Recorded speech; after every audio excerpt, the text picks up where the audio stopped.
All right, here we are, vlog number 3. This is Jerry from Coastline Mazda, and here we go for the drive home. No time like the present. Today was an awesome day. Again, success in the car business. Selling Mazdas is a lot of fun. Today was especially fun because I was selling cars to people in Langley, BC, which is really awesome. So shout out to you, Mr. Langley there. He doesn't want to have his name given out, but that's okay. So congratulations on your new vehicle through Coastline Mazda, and thanks for choosing us and coming to us for the incredible deals that we do have to offer here. So as I've been watching my videos over the last couple of days, there's been a few things that I've noticed. The camera angle, people say they don't like my camera angle, and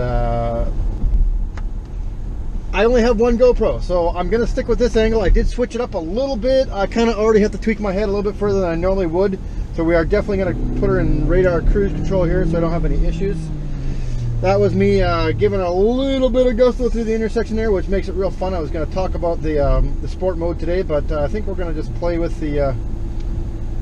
talk a little bit about the general standard features in the GT and GT Tech lineup. So starting with the automatic lighting we have here in this beautiful machine. So what the automatic lighting entails is,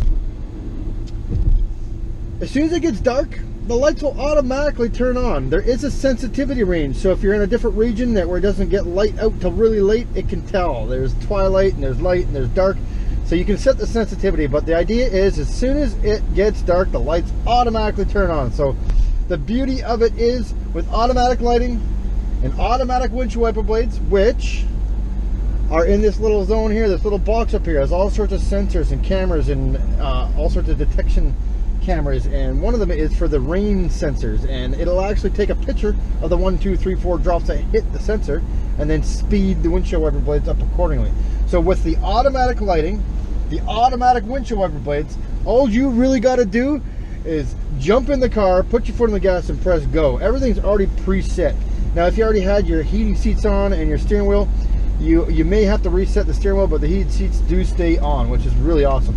So right now I've got her cruising up the hill nice and slow here. We're actually doing the speed limit at 80, which is what I'm gonna do so I can kind of extend the trip a little further and talk about a few things. I wanted to just do some basics about this CX5, talk about the fact that we're sitting in a 2.5 liter 4-cylinder. It's got the 16 valve dual overhead cam. She's got 187 horsepower, so it is 3 more horsepower than the previous version.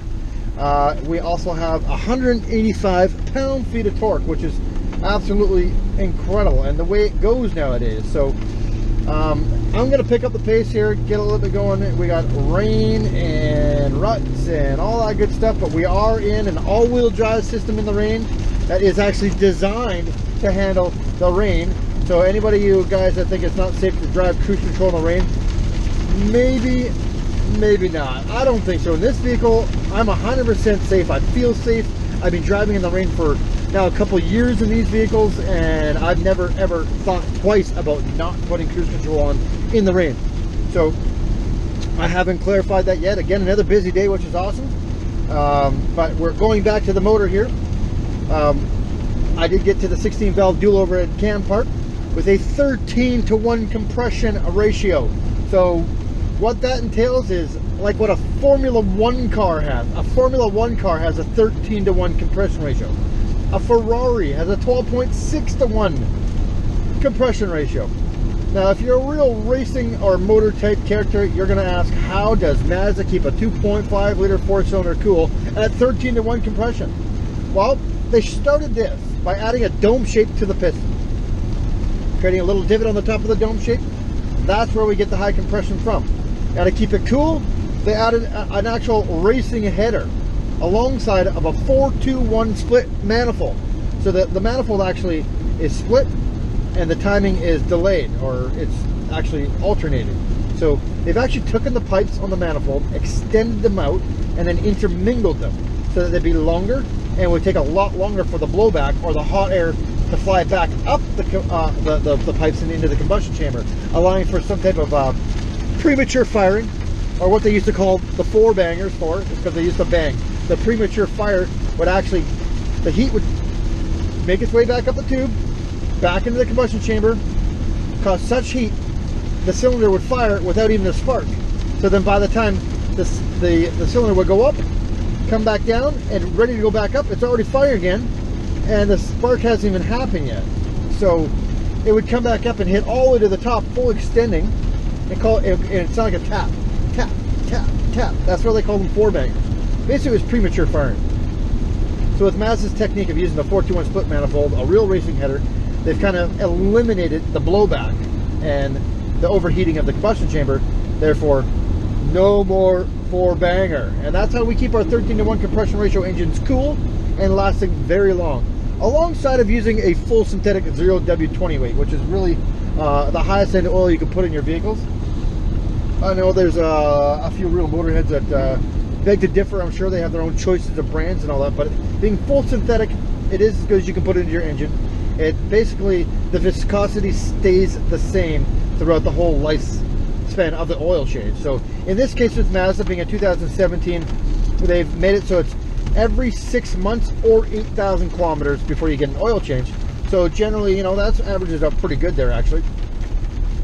People are generally about 10,000 kilometers at 6 months, or if you're a light driver, do it at 8, right? So what that means is, if you, for full synthetic, is it stays nice and thick on the hot days. It doesn't get real hot, or that when the engine gets real hot, it doesn't get runny and thin. And then on the real cold days, it doesn't start up real thick and slow and sludgy. So it's a real consistent viscosity in the engine oil. This is the reason why they use a more expensive engine oil. Now the beauty of it is Mazda has actually made a deal with Mazda owners that if you were to go to like one of the more expensive quick lubes, you'd be paying upwards to $125 to $145 for an oil change with full synthetic, okay? That's using a full change. With Mazda, they're actually going to eat half the cost.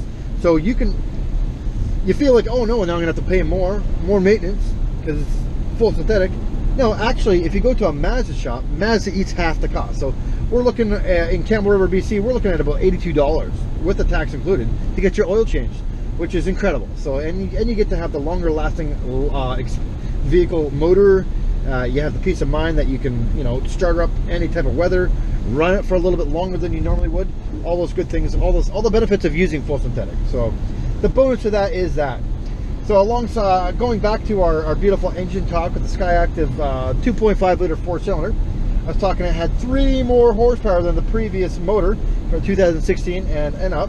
They were 184 horsepower, 185 pound-feet of torque, and I was getting to the torque ratio thing, where nowadays it's all about the torque ratio due to the fact that nobody needs, you know, 500 horsepower motors, and they don't need to go 250 miles an hour anymore. People just don't need to. It's all about efficiency and longevity of the engine parts. So torque is what gets you going off the line, and the horsepower is what keeps you moving. And going at 90 in a 90 zone, we're sitting at cruise control 90. It's showing 91.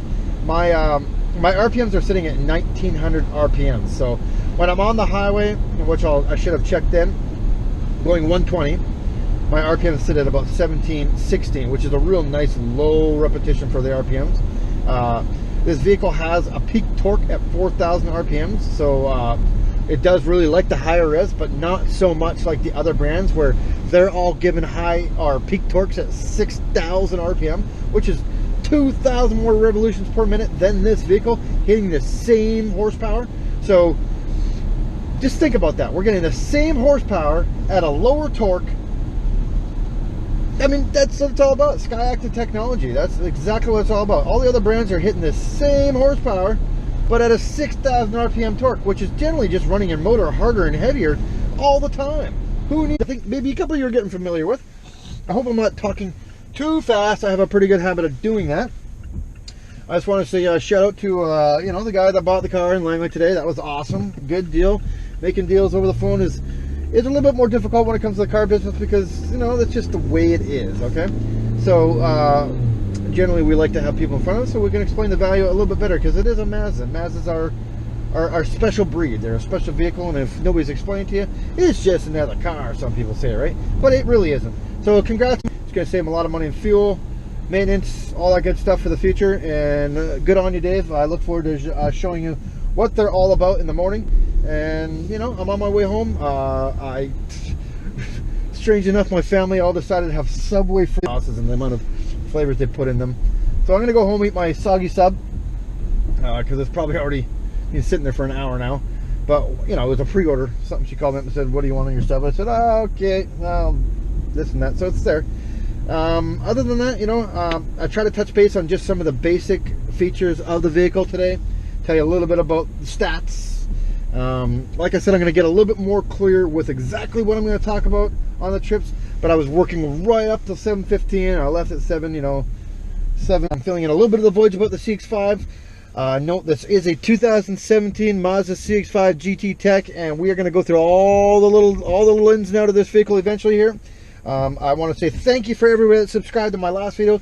That was awesome, getting more subscribers and more viewers than I ever could imagine. My first video is an actual almost hit now. Just keep sharing it if you can. If you're somebody that liked the video or likes the Mazda CX5 or just wants to promote somebody that, you know, is trying, that's me. Go ahead, go back to that video, 2017 Mazda CX5 GT Tech. Like and share, please. Peace. See you tomorrow.